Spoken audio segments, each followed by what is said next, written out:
तो ये कहानी कुछ ऐसे दोस्तों की है जिनके पास खास किस्म की ताकत थी। ये कह लें वो आधे इंसान और आधे वेयरवुल्फ भेड़िए में बदल सकते थे। तो कहानी शुरू होती है। हम दो दोस्तों को देखते हैं जो एक बार को चलाया करते थे, पर तभी इनके पास एक अनजान आदमी आता है जिसने अपना चेहरा काले कपड़े से ढका हुआ था और वहाँ पर जो लड़की थी उससे कुछ पहेलियां पूछने लगता है। पर जो वहाँ उस लड़की का दोस्त था वो इसको मना करता है। ऐसा करने से वो इनके सामने एक सिल्वर बुलेट गोली रखता है और कहता है कि मैं यहाँ पर एक खास किस्म का बॉक्स लेने आया हूँ। तो एक खास लकड़ी से बना हुआ है और उसके ऊपर एक निशान भी है। उस बॉक्स के अंदर डार्क स्पिरिट, एक काली दुनिया की आत्मा डीमन कैद है। ये सुनकर वहाँ बार में जितने भी लोग थे सभी उस पर हमला कर देते हैं और वेयरवुल्फ भेड़ियों में बदल जाते हैं। और यहाँ बार में जो लड़की थी वो बॉक्स लेकर पीछे के रास्ते से भागने लगती है। वो नहीं चाहती थी कि वो काली दुनिया की बुरी शक्ति, जो एक खतरनाक किस्म का डीमन है, वो दोबारा से आजाद होकर इस दुनिया में आए। लेकिन यहाँ पर ये अनजान आदमी उस लड़की पर भी गोली चलाने की कोशिश करता है। वो उस लड़की के दोस्त पर भी हमला करता है, उसको भी जख्मी कर देता है। अब वो अनजान आदमी वो बॉक्स लेकर उसमें जो डीमन था उसको आजाद कर देता है, जो एक मक्खी की शक्ल में अब आजाद हो चुका था दुनिया में तबाह बर्बादी फैलाने के लिए। इसके बाद हमें दूसरे शहर का सीन दिखाया जाता है जहाँ पर एक बिल्डिंग पूरी तरह से तबाह बर्बाद हो चुकी थी। उस बिल्डिंग में एक छोटी बच्ची और उसका डॉग फंसे हुए थे। वो डॉग सब पर भौंक रहा था, सबको काटने की कोशिश कर रहा था। तभी वहाँ पर जो पुलिस ऑफिसर था वो एक आदमी को बुलाता है जिसका नाम स्कॉट था। उसका एनिमल शेल्टर था, उसने भी बहुत सारे जानवर रखे हुए थे, इसलिए वो वहाँ पर उस बच्ची और डॉग को बचा लेता है अपनी पावर्स, ताकत को इस्तेमाल करते हुए। और यहाँ पर हमें पता चलता है कि स्कॉट भी एक वेयरवुल्फ था, एक भेड़िया। पर वो वहाँ पर उस बच्ची को बचाते हुए बहुत ज्यादा अकेला महसूस कर रहा था और ये बात वो अपने साथी को भी बताने की कोशिश करता है। पर तभी वहाँ गेट के पास उसको एक लड़की नजर आती है जो बिल्कुल उसकी दोस्त की जैसी थी, जिसकी 15 साल पहले मौत हो चुकी थी। और उसको स्कॉट बहुत पसंद करता था। स्कॉट जब वापस मुड़कर देखता है तो वो लड़की गायब हो गई थी। स्कॉट ये सब कुछ देखकर डर गया था और सोचता है कि ऐसा कैसे हो सकता है, मेरी दोस्तों एलिसन 15 साल पहले मर चुकी थी, तो फिर मुझे कौन सी लड़की नजर आ रही है। इसके बाद ही अपने शेल्टर को बंद कर वापस जाने वाला था, तभी पीछे से एलिसन के डैड आते हैं जिन्होंने स्कॉट को डरा दिया था। वो यहाँ पर एलिसन के बारे में ही स्कॉट को बताने आए थे, क्योंकि कुछ दिन से उन्हें भी एलिसन नजर आ रही थी। उसके डैड उससे पूछते हैं क्या तुम्हें भी ऐसा लगता है कि एलिसन जिंदा है। स्कॉट ये सब सुन तो रहा था पर उसको ऐसा नहीं लगता था कि 15 साल बाद दोबारा से एलिसन जिंदा हो सकती है, क्योंकि स्कॉट के हाथों में ही एलिसन की जान गई थी। पर एलिसन के डैड को न जाने क्यों लगता था कि उनकी बेटी अभी भी जिंदा है और उनके सपनों में आती है, जो बार बार बार्डो बार्डो नाम पुकार रही थी। बार्डो का मतलब था एक ऐसी स्टेज जो जिंदगी और मौत के दरमियान की हो, मतलब कि उनकी बेटी एक ऐसी जगह फंस गई है जहाँ से अब वो वापस आना चाहती है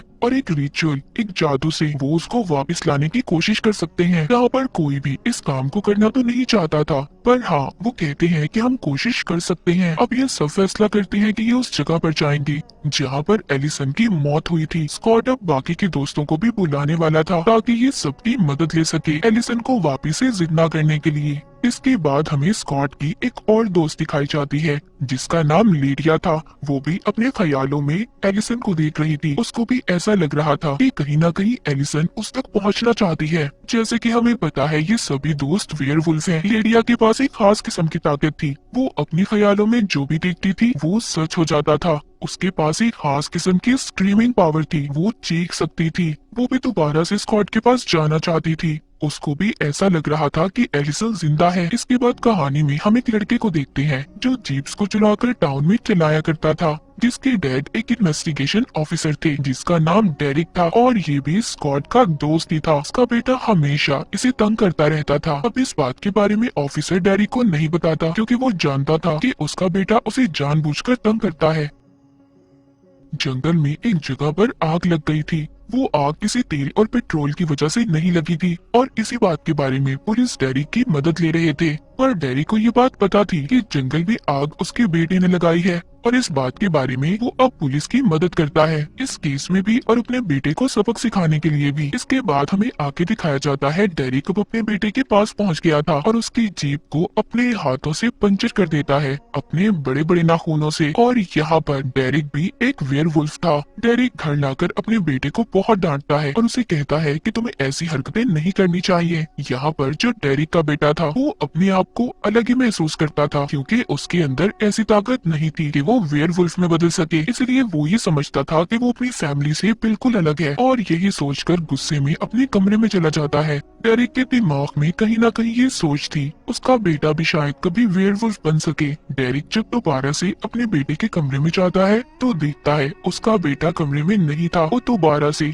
जंगलों में चला गया था। ये देखकर डेरिक को गुस्सा तो बहुत आया था पर वो कुछ भी नहीं कर पाता। दूसरी तरफ हम लीडिया को देखते हैं जो अब स्कॉट के पास आ गई थी। ये दोनों उसी जगह पर जाते हैं जहाँ पर एलिसन की मौत हुई थी और वहाँ से मिट्टी इकट्ठा करते हैं, क्योंकि उस जादू के लिए ये बात जरूरी थी। ये दोनों बहुत सालों बाद मिले थे। लीडिया स्कॉट से मिलकर बहुत खुश होती है, जिसके बाद स्कॉट इसको अपने घर पर ले आया था, पर इसने उस जादू के बारे में अपनी मॉम को कुछ भी नहीं बताया था। यहीं पर एलिसन के डैड स्कॉट को एक तलवार भी दिखाते हैं जिस पर एलिसन का खून लगा हुआ था, और यहीं पर लीडिया वो सारी ड्राइंग्स भी दिखाती है जो उसने अपने ख्यालों में देखी थी। तभी इनका यहाँ पर एक और दोस्त आता है जो उस ड्राइंग को ठीक कर रहा था, मगर उसे देखकर सब लोग परेशान हो गए थे कि वो यहाँ पर क्यों आया है। लेकिन इसको यहाँ पर लीडिया ने बुलाया था ताकि उनकी मदद कर सके। पर वो दोस्त सारी ड्राइंग्स को मिलाकर एक कटा हुआ पेड़ बना देता है जिसके बीच में बार्डो लिखा हुआ था। पर उस पेड़ को देखकर स्कॉट बहुत ज्यादा डर गया था, क्योंकि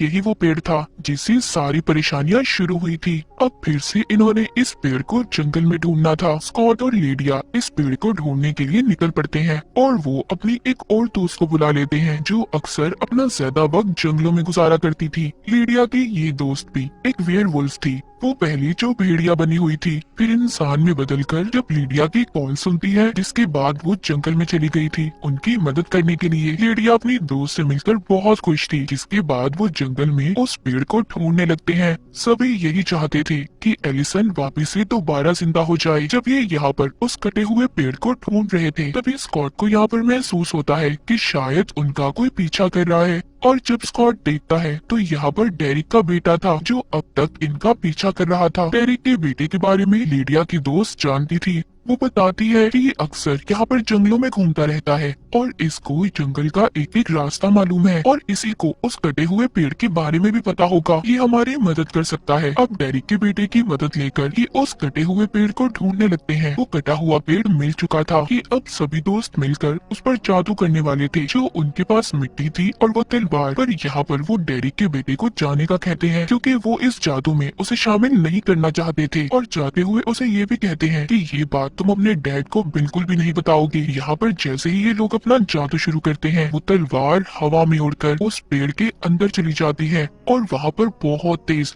हवाएं चलने लगी थी, मगर कुछ देर के बाद सब कुछ थम सा जाता है, जिसके बाद ये लोग समझ रहे थे कि कुछ भी नहीं हुआ और ये जादू उनसे नहीं होगा। वो सब के सब यहाँ से जाने वाले थे। स्कॉट जाते हुए थोड़ा सा उदास था क्योंकि वो एलिसन को दोबारा से हासिल करना चाहता था। अब जैसे ही वो जा रहा था तभी वो कटे हुए पेड़ पर अजीब सी रोशनी चमकने लगती है। उस पेड़ के बीचों बीच एलिसन लेटी हुई थी जो बेहोशी की हालत में थी। सब उसको अब हॉस्पिटल लेकर जा रहे थे। सब काफी ज्यादा हैरान थे कि एलिसन 15 साल बाद दोबारा से कैसे दुनिया में आ सकती है। उसको लेकर जाता है तो वहाँ पर उसकी मॉम देखकर कहती है कि ये तो बिल्कुल एलिसन जैसी लड़की है। उसकी मॉम कहती है कि ऐसा कैसे हो सकता है, एलिसन तो मर चुकी थी। पर स्कॉट की मॉम को जादू रिचुअल के बारे में कुछ भी नहीं पता था, लेकिन स्कॉट तो सिर्फ कोशिश कर रहा था एलिसन को वापस से लाने के लिए।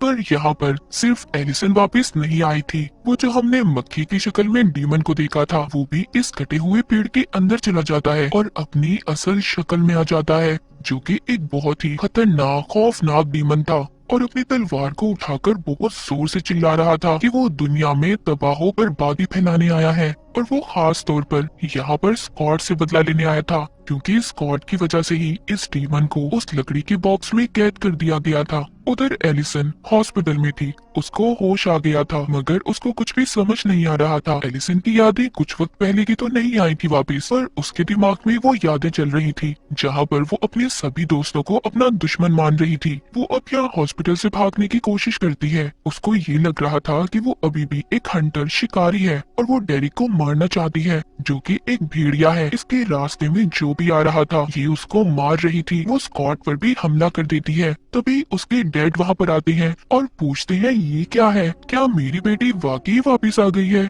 स्कॉट कहता है हाँ। एलिसन की डैड स्कॉट को पकड़कर पूछते हैं क्या वाकई मैंने जिसे देखा वो मेरी बेटी थी? एलिसन के डैड का जो दोस्त था वो कहता है एलिसन तो वापस आ चुकी है, पर उससे भी ज्यादा और भी बहुत कुछ बुरा हुआ है। वो आत्मा, वो डीमन भी वापस आ गया है जिसको कई साल पहले हमने एक बॉक्स में कैद किया था। ये बात सुनकर सब लोग परेशान हो गए थे। वहीं पर हम डीमन आत्मा को देखते हैं जो कि जेल में था। वहाँ पर कोई भी नहीं था, सिर्फ एक पुलिस ऑफिसर के अलावा। वो डीमन पुलिस ऑफिसर को अपने पास बुलाता है और उसे मार देता है। उसकी सारी ताकतों को उस डीमन ने अपने अंदर खींच लिया था। बाकी जितने भी पुलिस ऑफिसर थे सब जंगल में इन्वेस्टिगेशन करने गए थे क्योंकि दोबारा से वहाँ पर आग लग गई थी। थोड़ी ही देर बाद पुलिस स्टेशन में लीडिया और उसका एक दोस्त आ गए थे जो उस पुलिस ऑफिसर की लाश देखकर ये समझ रहे थे कि इसे कहीं ना कहीं एलिसन ने मारा होगा, जिसके बाद ये वहीं पर इन्वेस्टिगेशन करने लगते हैं। उधर एलिसन अपने बंकर में थी जो कि उसकी एक खुफिया जगह थी। वो वहाँ पर अपने सारे हथियारों को इकट्ठा कर रही थी, लेकिन तभी उसको वहाँ पर एक आवाज सुनाई देती है उसी डीमन की जो उसको अपने काबू में करने की कोशिश कर रहा था। वो डीमन एलिसन के दिमाग में ये डाल रहा था कि स्कॉट और डेरिक ने तुम्हारी सारी फैमिली को मार दिया है और उसकी माँ का रूप लेकर उसे इन सब बातों में उलझाने की कोशिश कर रहा था। एलिसन कहीं ना कहीं ये जानती थी कि उसकी माँ की मौत हो चुकी है, पर फिर भी वो उस डीमन की बातों में आ जाती है और स्कॉट और डेरिक को मारने के लिए तैयार थी। अब एलिसन यहाँ पर डेरिक का पीछा करते हुए स्कूल तक आ गई थी, जहाँ पर स्कूल में एक मैच हो रहा था और डेरिक कोच से बात करने के लिए आया था। कोच यहाँ पर सब बच्चों को डांट रहा था और सबसे ये कह रहा था कि प्लीज प्रैक्टिस करो, मुझे जीत चाहिए। डेरिक यहाँ पर कोच से ये कहने आया था कि उसके बेटे को भी खेलने का मौका दें। कोच ये तो नहीं जानता था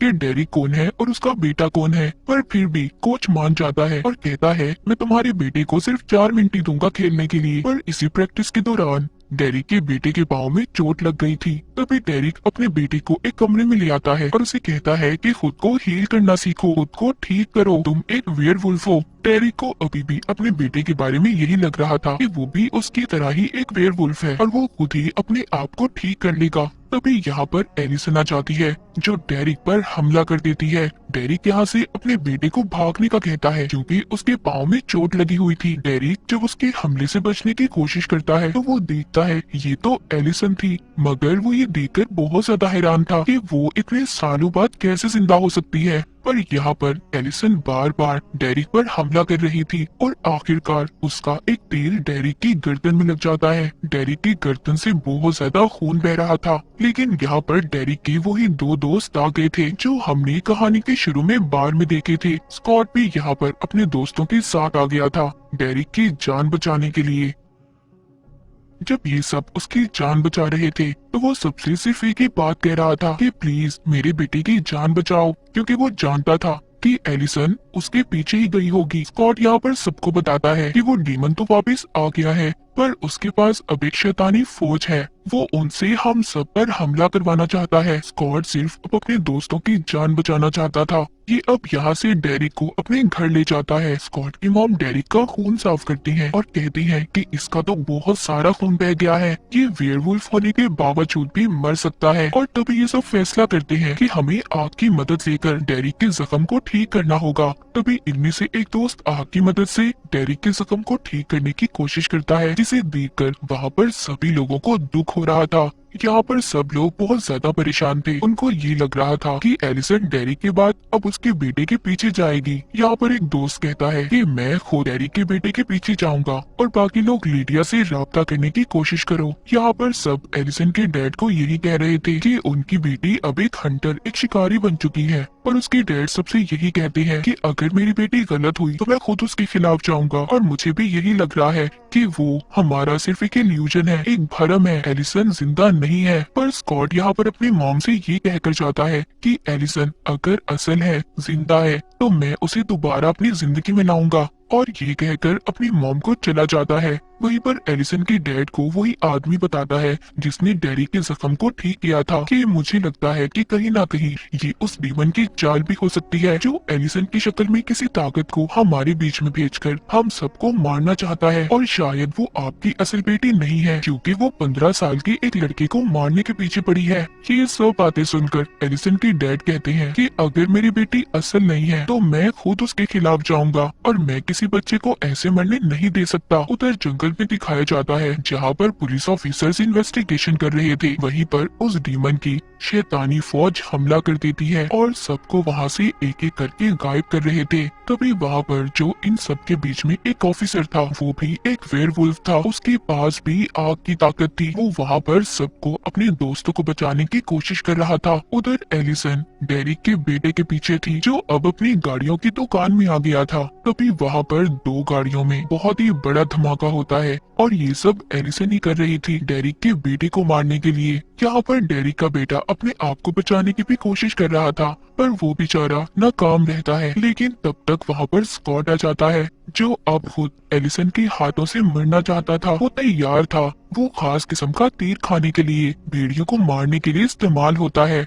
वो वहाँ पर साथ साथ डेरिक के बेटे को भी बचा रहा था और एलिसन को भी समझाने की कोशिश करता है कि देखो तुम जो कर रही हो गलत है, ये तुम कोई शिकारी नहीं हो। इन सब में डेरिक के बेटे को काफी चोट लगी थी। स्कॉट यहाँ पर उसे कहता है तुम खुद को हील करो, तुम ठीक कर सकते हो खुद को, तुम एक वेयरवुल्फ हो। स्कॉट यहाँ पर उसे अपनी ताकत दिखाते हुए उसके अंदर का भेड़िया जगा रहा था। स्कॉट डेरिक के बेटे को अपने साथ लेकर उसकी जान बचाकर जंगल की तरफ भाग रहा था ताकि वो एलिसन के हाथों से बच पाए। एलिसन बिल्कुल पागल हो चुकी थी, वो हर हथियार का इस्तेमाल कर कर डेरिक के बेटे और स्कॉट को मारना चाहती थी। स्कॉट यहाँ पर ये फैसला करता है, वो डेरिक के बेटे को कहता है कि मैं यहाँ पर एलिसन का ध्यान भटकाने की कोशिश करूंगा और इसी दौरान तुम यहाँ से भाग जाना। अब डेरिक का बेटा तो यहाँ से भाग गया था। रास्ते में उसको एक ऑफिसर भी मिल जाता है जो उसकी जान बचाकर उसे घर छोड़ने के लिए तैयार था। उधर जंगल में स्कॉट बार बार एलिसन को समझाने की कोशिश कर रहा था कि मैं तुमसे बहुत प्यार करता हूँ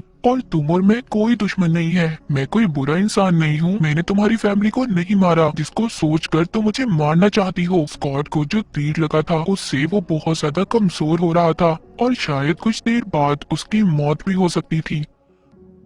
वहीं पर रास्ते में स्कॉट के दोस्त जो उसको बचाने आ रहे थे उन पर वो शैतानी फौज हमला कर देती है। अब एक एक कर कर स्कॉट के सभी दोस्त गायब हो रहे थे। यहाँ पर सिर्फ स्कॉट की एक दोस्त बच पाई थी। उधर स्कॉट जंगल में बहुत बुरी हालत में था, सुबह भी हो चुकी थी। एलिसन ने अभी भी हार नहीं मानी थी, वो स्कॉट पर लगातार हमले कर रही थी। स्कॉट खुद को जानबूझकर चाकू मरवा देता है और कहता है देखो अब तो मैं मरने वाला हूँ, अब तो मेरी बात सुन लो। वो अब भी एलिसन को समझाने की कोशिश कर रहा था, कहता है देखो मेरी बात को समझो, ना तुमने किसी को मारा है और ना मैंने किसी को मारा है। वो उसको याद करवाता है हमारा तो ये मिशन था कि हम उन लोगों के लिए लड़ेंगे जो खुद से नहीं लड़ सकते। हम देखते हैं एलिसन उसको एक जगह पर ले आई थी जहाँ पर अब कुछ घंटों बाद ही स्कॉट की मौत होने वाली थी क्योंकि उसकी हालत बहुत ज्यादा खराब हो चुकी थी। एलिसन को यहाँ पर अब याद आने लगा था कि कहीं ना कहीं उसकी यादों में स्कॉट शामिल था और बाकी सारे दोस्त भी उसको स्कॉट की मदद करनी चाहिए।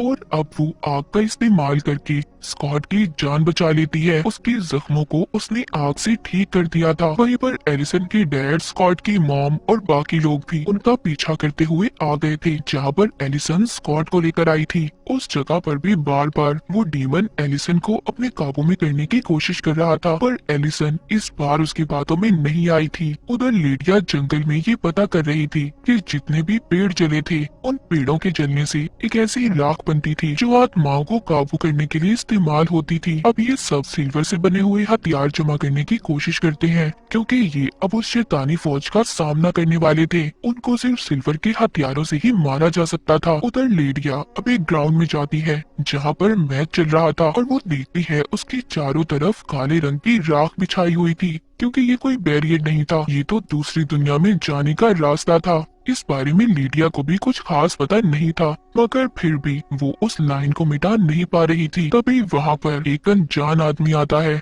और ये वही था जो हमने कहानी के शुरू में देखा था, जिसने अपना चेहरा ढका हुआ था। ये यहाँ पर अब अपना चेहरा दिखाता है और हमें पता चलता है कि ये तो इनके स्कूल का कोई टीचर था और जिसको मारने की कोशिश उस डीमन ने भी की थी, मगर ये जिंदा रह गया। वो आदमी लीडिया के दोस्त पर गोली चलाता है और लीडिया से कहता है कि जितना तुम चिल्ला सकती हो चिल्लाओ। उसको यहाँ पर दूसरी दुनिया दिखाता है जहाँ पर उसके सभी दोस्त कैद थे और बताता है, कहता है देखो ये जो मैच चल रहा है ये कोई आम मैच नहीं है, ये मैच एक इल्यूजन है और यहाँ पर तुम्हारे सारे दोस्त फंसे हुए हैं। वो लीडिया को ये सब दिखा रहा था जो कि उस डीमन की दुनिया है जहाँ पर वो सभी को हमेशा के लिए कैद करके मार देगा। वो वहाँ पर डेरिक की बेटी से ये कह रहा था कि जब तक तुम वेयरवुल्फ में बदलोगे तुम्हारे सारे दोस्त मारे जाएंगे। वो डीमन डेरिक के बेटे को असल दुनिया में फेंक देता है जहाँ पर उसको स्कॉट मिलता है। स्कॉट को भी अब सब कुछ आहिस्ता आहिस्ता पता चल रहा था और तभी स्कॉट को यहाँ पर पता चलता है कि ये जो मैच है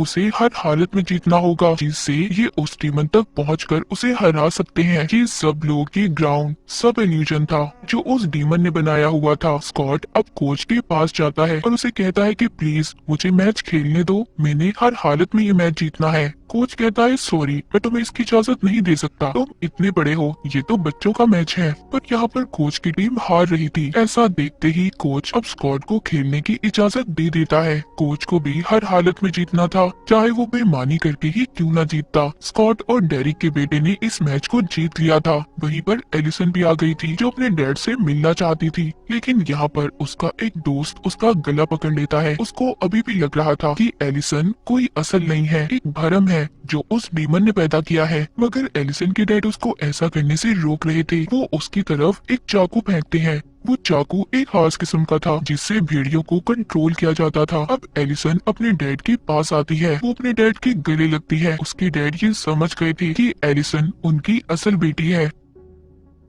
तभी एक काला धुआं एलिसन को उस डीमन की दुनिया में ले जाता है जहाँ पर इसके सारे दोस्त फंसे हुए थे। यहाँ पर स्कॉट को अपने दोस्तों को बचाना था और अगर इसने अपनी जान ना दी तो इसके सारे दोस्तों की जान चली जाएगी। इसीलिए ये चाहता था कि यहाँ पर एलिसन इसको मारे और ये देखकर डीमन बहुत खुश हो रहा था कि स्कॉट अब मर जाएगा। पर एलिसन इसको जो तीर मारती है इसके इर्द गिर्द इनकी दोस्त ने अपनी पावर, अपनी ताकत से आग से उसे बचा लिया था, जिससे वो तीर स्कॉट को छू भी नहीं पाया था। पर ये सिर्फ एक इल्यूजन, एक भ्रम था। यहाँ पर एलिसन के डैड, स्कॉट की मॉम सब आ गए थे और सभी यहाँ पर पहुंचकर उन शैतानी आत्माओं पर हमला करते हैं जो सिल्वर की गोली से ही मर सकती थी। वहीं पर लेडिया भी अब जोर से चिल्लाती है जिस वजह से एलिसन की सारी यादें वापस आ गई थी और उसके आसपास जितनी भी शैतानी आत्माएं थी वो दूर जाकर गिरती हैं। लेकिन लेडिया ने अपने दोस्तों की जान को बचा लिया था। लेकिन यहाँ पर डीमन भी इतनी आसानी से हार कहाँ मानने वाला था। स्कॉट ने जब उसको काटा था अब वो भी वेयरवुल्फ में बदल गया था। यहाँ पर डेरिक और उसका बेटा उस डीमन को पकड़ लेते हैं। स्कॉट भी इसमें उनकी मदद कर रहा था। ये इस डीमन को उसी कटे हुए पेड़ पर लाकर उसे जलाने की कोशिश करते हैं जिससे वो कभी वापस दोबारा से ना आ सके। मगर यहाँ पर डेरिक को ये लग रहा था कि इस डीमन को आसानी से मारा नहीं जा सकता, इसीलिए वो यहाँ पर ये सोचता है कि स्कॉट एक अल्फा है और वो यहाँ पर सब अपने दोस्तों को बचा सकता है। इसीलिए डेरिक ये फैसला करता है कि वो इस डीमन के साथ जलकर अपनी जान दे देगा और वो जाते हुए स्कॉट से ये भी कहता है कि मेरा बेटा अब एक वेयरवुल्फ बन गया है, तुम्हें इसका ख्याल रखना होगा। स्कॉट को दूर फेंकता है और खुद उस डीमन के साथ जलने लगता है। डेरिक ने अपने दोस्तों को बचाने की खातिर उस डीमन के साथ जलकर अपनी जान दे दी थी। उसका बेटा अभी भी इसी सदमे में था कि उसके डैड उसकी आंखों के सामने जिंदा जलकर मर गए। आखिर में हमें दिखाया जाता है कि सब लोग डेरिक के घर पर जमा थे जो डेरिक को याद कर रहे थे। स्कॉट सबसे कह रहा था कि डेरिक उसके भाइयों की तरह था और वो ये भी कहता है कि डेरिक का बेटा अब उसके साथ रहेगा। स्कॉट अब डेरिक के बेटे को अपने साथ अपने घर पर ले आया था और वो उसको अपने एनिमल शेल्टर में भी लेकर जाता है जहाँ पर वो इसके लिए एक डॉग पसंद करता है और अपने लिए भी। आखिरकार स्कॉट ने इतनी ज्यादा मुश्किलों के बाद एलिसन को हासिल कर लिया था। अब वो यहाँ पर एलिसन के साथ अपनी नई जिंदगी को शुरू करने वाला था। एलिसन और स्कॉट दोनों मिल चुके थे।